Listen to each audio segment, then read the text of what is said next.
Hi everyone, it's Mr. Wyman. I'm going to be reading the story A Pen Pal for Max. But before I do, I want to talk about plot because at the very end of having listened to the story A Pen Pal for Max, you're going to fill in this slide in your slideshow with the text in it, and you'll be identifying the characters of the story, the setting problem of the story, what happens that needs to be resolved or is a catastrophe in a pen pal for Max.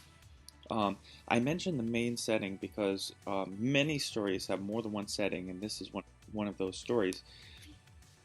But where does the story really take place? Where's the focus of the story? And then over here, you'll be including a few events that lead to the solution, or what resolves the problem, what fixes the problem. You're not going to fix an earthquake, but the earthquake causes something to be an issue for Max and his classmates, and how does that get fixed at the very end?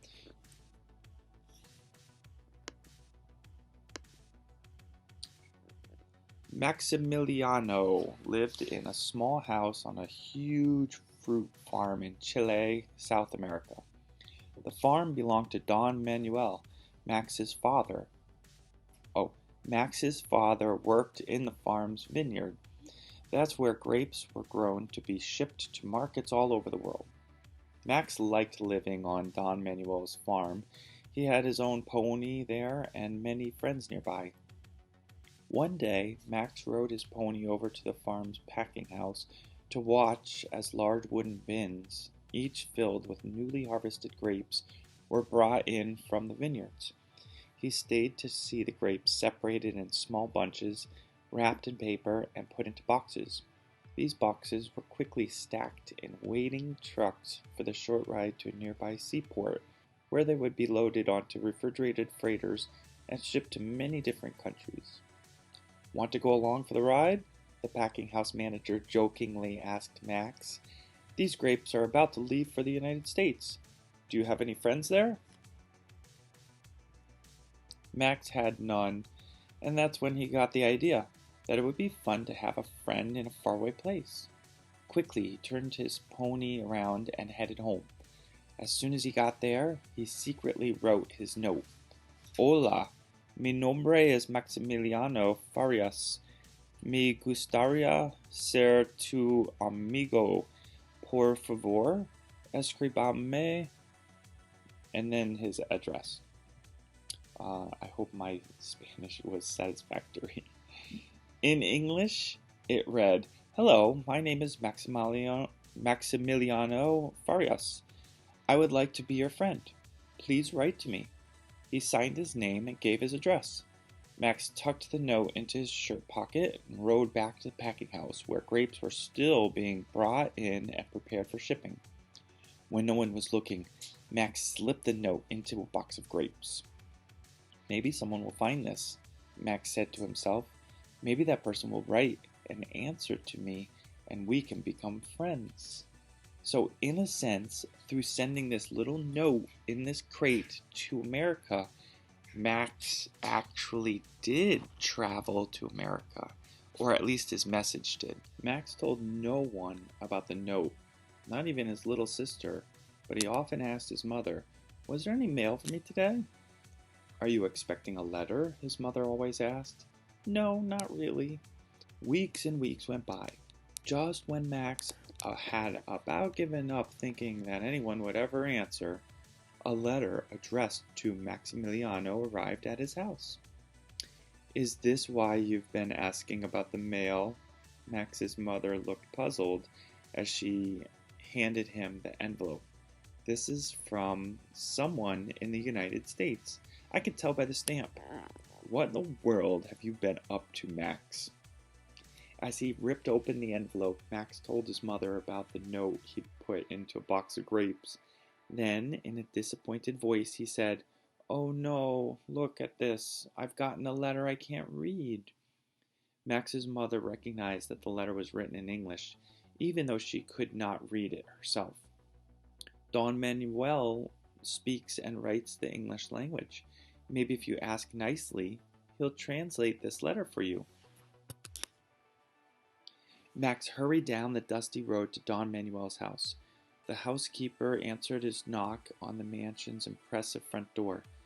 "Come along," she said as she led Max into the grand room where Don Manuel was enjoying a late afternoon cup of tea. "Hello, Max. What brings you here?" Don Manuel asked. Max explained about his secret note. "Well, what an interesting thing to do." Don Manuel smiled. "Hand me the letter and I'll read it to you." The letter was from a girl named Maggie. She explained that her father was the produce manager at a large grocery store in a big city in the United States. He'd found Max's note as he was opening up boxes of Chilean grapes. "My father brought your note home and told me to take it to school. He was sure my teacher, Miss Moore, who is also the school's Spanish teacher, could read it for me. Miss Moore did, and she thinks you might be about my age. I'm 10 years old," Maggie explained. "Are you 10 years old too? Right back."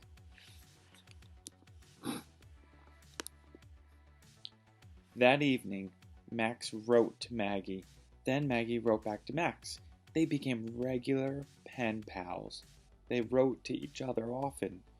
They wrote about school, soccer games, and their hobbies. They wrote about what they'd like to be when they grew up. They wrote about the weather, where they lived, and how when it was summer in South America, it was winter in North America. They even wrote about how bothersome little brothers and sisters could be.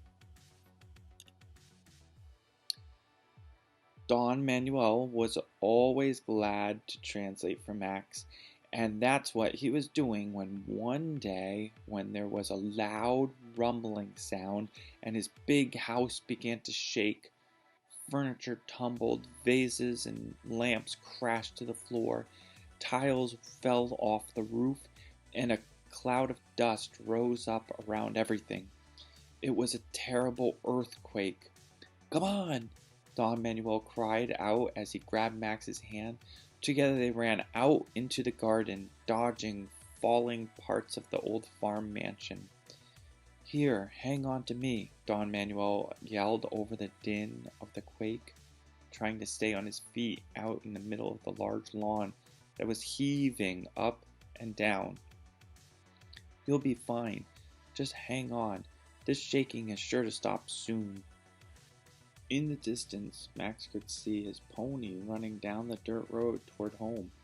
He wanted to run home too, but Don Manuel said that wasn't a good idea. Debris was still crashing down everywhere. "Stay right here until the earth quiets down," he told Max. "It won't be long." As soon as the ground seemed to be moving less, Don Manuel said, "It's okay to go on home now. Your mother is probably worried sick. Hurry, just don't get near any of the farm buildings in case more tiles fall from the roofs." Max reached his house in record time, just as his father was returning from the vineyards. His mother and sister, who had been at home during the whole horrible earthquake, hugged them both. They were all very happy to be together, but still badly frightened by the force of the rumbling earth. The next day, Max learned that his school was closed because it had so many broken windows and large cracks in the walls. It would take weeks for the needed repairs to be made.